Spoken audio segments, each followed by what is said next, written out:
عجیب حکومت ہے، عجیب فیصلے ہیں.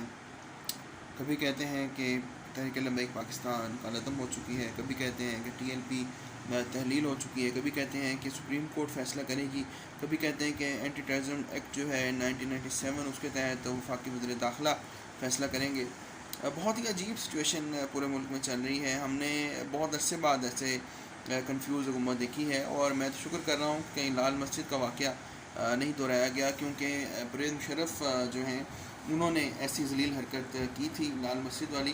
اور شکر ہے اللہ پاک کا کہ عمران خان صاحب نے صرف الفاظ کی ہیرا پھیری کی، تھوک کر جو ہے جس کو کہتے کہ چاٹ لیا، لیکن اس کے علاوہ عمران خان صاحب نے کچھ نہیں کیا. عمران خان صاحب جو ہے بچ گئے اس سارے سسٹم سے، لیکن جو ڈیسیژنز ہوئی اتنے سارے لوگ شہید ہو گئے، ٹی ایل پی کے پولیس والے شہید ہوئے. اب دیکھتے ہیں کہ آنے والے دنوں میں کیا بنتا ہے اور پاکستان کس سمت میں جاتا ہے.